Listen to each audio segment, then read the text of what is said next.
Assalamualaikum warahmatullahi wabarakatuh. Halo semuanya, perkenalkan kami dari kelompok 4. Di video ini kami akan menjelaskan materi mengenai pendekatan pembelajaran. Sebelumnya, yang terhormat Ibu dosen pengampu mata kuliah Strategi Pembelajaran Ekonomi, Ibu Nita Sofia SPD MPDE, dan teman-teman sekalian yang menonton video ini. Sebelumnya, jangan lupa di like, komen, dan subscribe. Baiklah, ini adalah 3 manusia kuat yang akan menjelaskan materi di video ini. Yang pertama, ada Maya Alia Puspita dengan NIM 210538081. Yang kedua, ada Mona Yuliana dengan NIM 210538086. Dan saya sendiri, Marsya Gintan dengan NIM 210538080.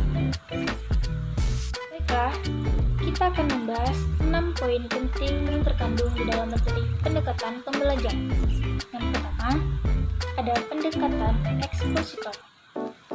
Yang kedua, ada keunggulan dan kelemahan pendekatan ekspositori. Yang ketiga, ada pendekatan heuristik.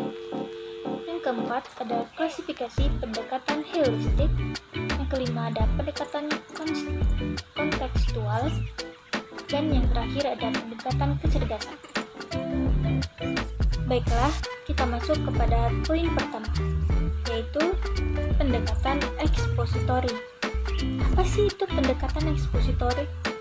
Pendekatan ekspositori adalah pendekatan dengan pembelajaran yang menekankan kepada proses penyampaian materi secara verbal dari seorang guru kepada sekelompok siswa dengan maksud agar siswa tersebut dapat menguasai materi pembelajaran secara optimal.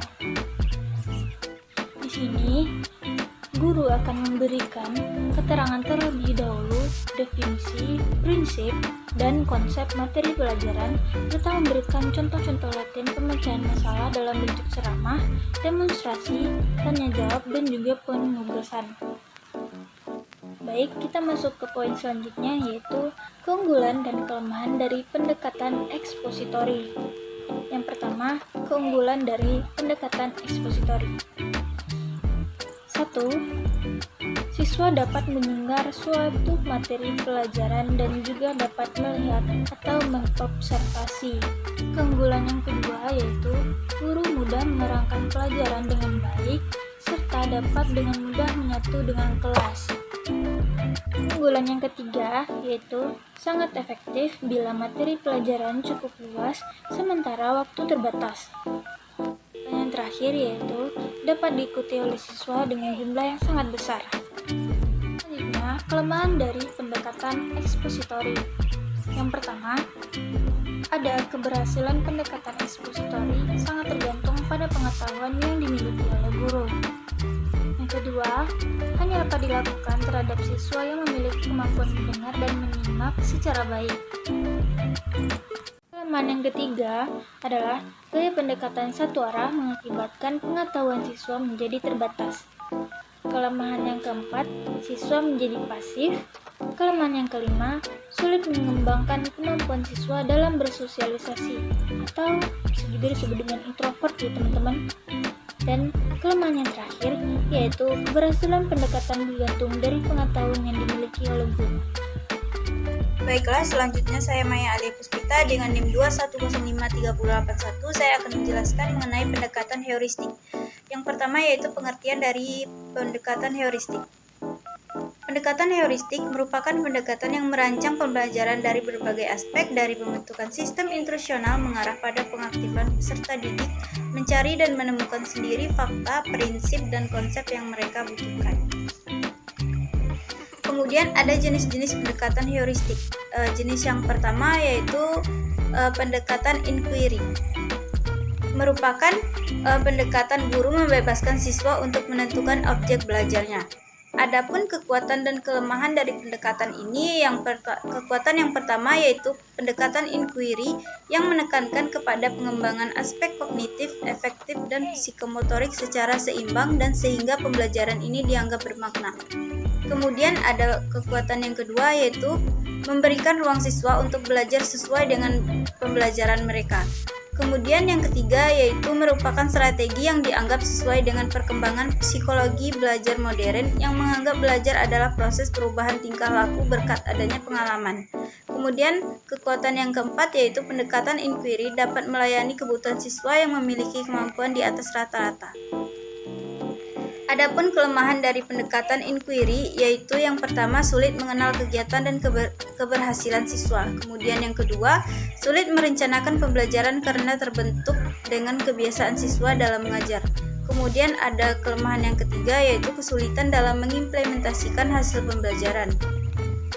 Kemudian jenis pendekatan heuristik yang kedua yaitu pendekatan discovery, yaitu suatu metode agar siswa dapat menemukan cara menentukan konsep sendiri.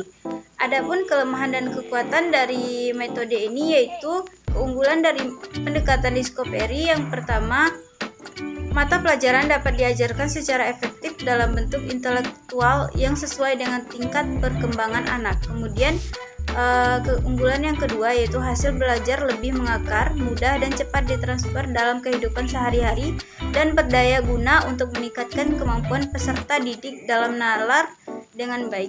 Kemudian ada kelemahannya yaitu yang pertama, untuk materi tertentu waktu yang tersita lebih banyak.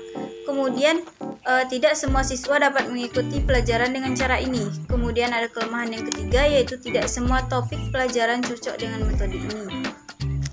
Kemudian ada pendekatan kontekstual. Pendekatan kontekstual merupakan pendekatan yang lebih mengutamakan proses pembelajaran daripada hasil belajar, menuntut guru untuk merencanakan strategi pembelajaran, memberdayakan siswa, bukan mengajar siswa. Kemudian ada ciri-ciri pendekatan kontekstual, yaitu ciri-ciri yang pertama menekankan pada pentingnya pecahan masalah.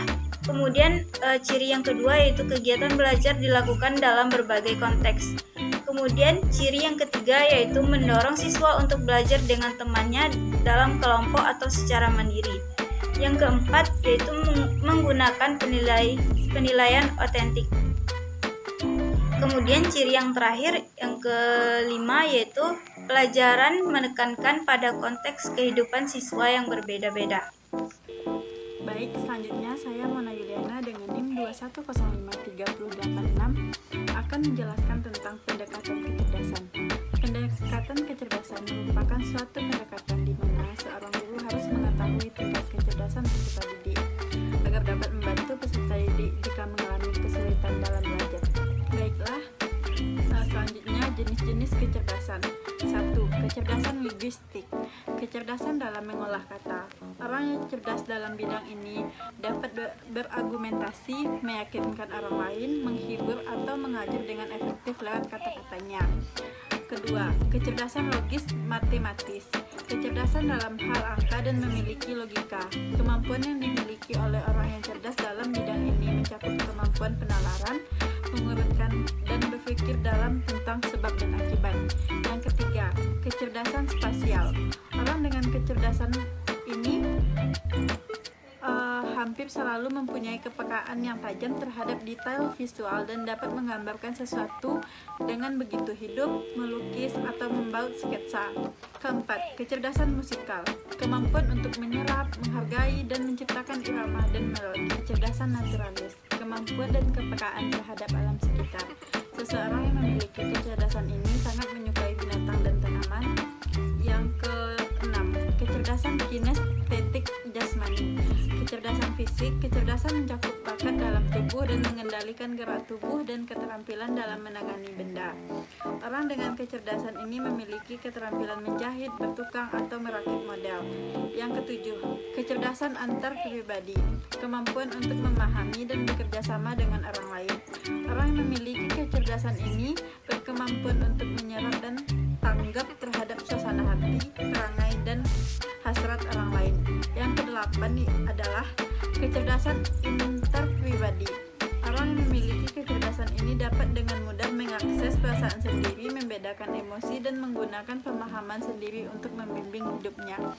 Terima kasih, hanya itu yang dapat saya sampaikan.